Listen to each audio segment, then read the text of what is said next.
Thank you very much for staying with us. So history beckons tomorrow for South Africa's cricket and for the Proteas as they'll be playing in their first ever World Cup final. This is a T20 World Cup final with the tournament taking place in the USA as well as the West Indies. So in Barbados tomorrow they'll be taking on India, who we all know is as good as it gets in the world of cricket. So the Proteas will be treading in a territory that they've never been before. And to help us build up to that and talk about the Proteas' chances, I'm joined by cricket commentator Philasande Sixaba, who's joining us via video line here in Johannesburg. Phila, would I be off the mark in saying nobody expected this? Nobody would have given the Proteas much chance of getting to where they are, considering the past?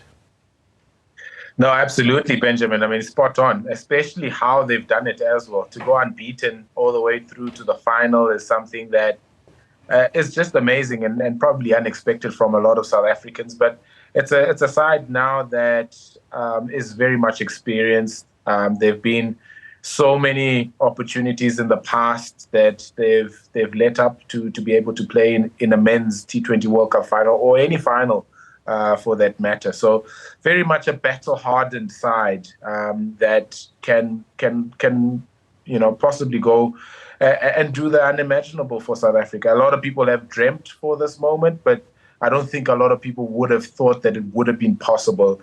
And it's definitely possible against India tomorrow. And with all due respect to the current crop of players, South Africa has had more talented players in the past who never got to a final despite trying on many occasions. The most heartbreaking semi-final, albeit a 50-over World Cup, was back in 1999. And I spoke to Alan Donald a couple of days ago. He said, listen, I've got a good feeling about this one. And this was ahead of the semi-final. But I've got to admit, Phila, I was nervous. I was nervous for the Proteas. We didn't want to say it. We didn't want to have any talk of semi-final hoodoo before it happened. And although we were going to face Afghanistan, there was still that at the back of your head. You still felt like, oh no, not again.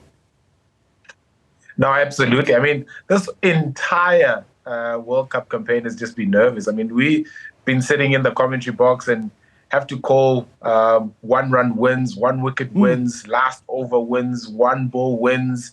It's just been very nervy. But I think once it got to the Super 8 stages, this side has just shifted a gear a little bit in terms of their belief. Tactically, they've been brilliant. And you mentioned the fact that it's probably not the most talented South African side we've seen. We've seen the likes of AB de Villiers, Faf du Plessis, Jacques Kallis, Makhaya Ntini, Sean Pollock in the past, who probably should have won a couple of World Cups. But this side, what it lacks in the abundance and overwhelming talent, they make up for tactical astuteness. And I think that's what's been able to carry them this far into a World Cup final. And I mean, anything can happen in the World Cup final, especially in T20 cricket against probably the best side in terms of T20 cricket in the last 10 years. When you have a world champion or a world championship winning team like the Springboks in the country, there's always going to be parallels drawn between them and other national teams. It happened with Bafana Bafana. It's happening now with the Proteas as well. And you mentioned that important point. They've nicked it. For most of their matches, they've nicked the win. And it didn't matter because they got to the Super 8s. But then, I mean, even after nicking one match in the Super 8s, they went on to absolutely obliterate Afghanistan. Is that because nobody remembers that the Springboks won by a very tight margin in the World Cup final against the All Blacks? Is that what matters ultimately? The win. Get over the line. It doesn't matter how. Going to face the Indians tomorrow. I mentioned that this is, I don't know, in the world of cricket, this is the holy grail, where India. Just nick it. It doesn't matter how. Absolutely, Benjamin. A win is a win. Nobody remembers how you won it. You draw parallels to the Springboks and how they got through those 3 playoff games by a point in the quarters, the semis, and then the final. A win is a win. Against Nepal, we went down literally to the last ball. Nobody really remembers that now. I mean, that was about a week and a half ago where we beat Nepal by literally the barest of margins and by the last ball. So for South Africa, they'll be telling themselves that, you got to win the game, regardless of the margin, whether it's big or small.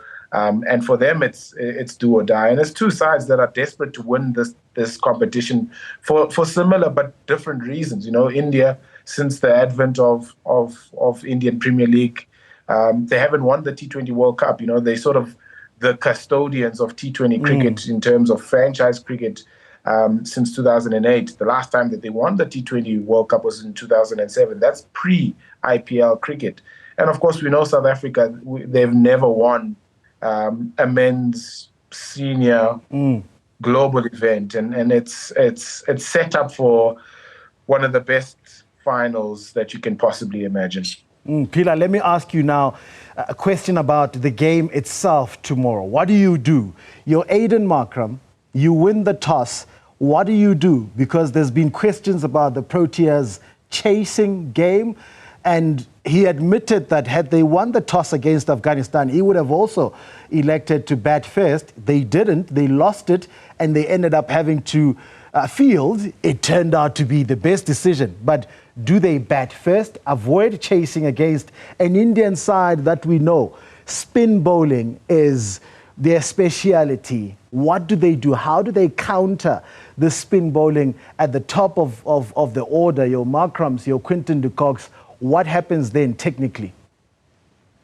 I think win the toss and hopefully win the toss by Aiden Markram tomorrow and bat first. I mean, it's a playoff game. It's a final. Runs on the board, scoreboard pressure. You can use so many cliches to try and defend the decision to bat first. But with any cliche, there's truth in it. You bat first, you put up a total, and you back a bowling lineup that has carried you throughout this tournament. I mean, there's an old adage of batters win your games, bowlers win your tournaments.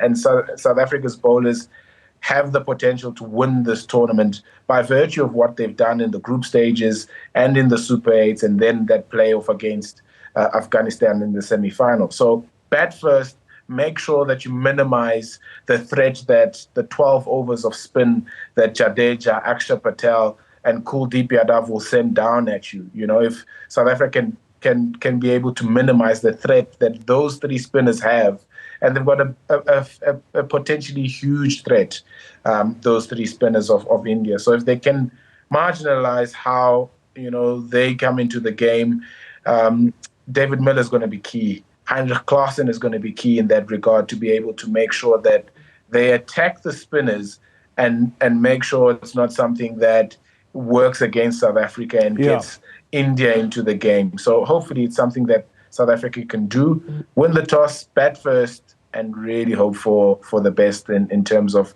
defending a total that they can put on the board.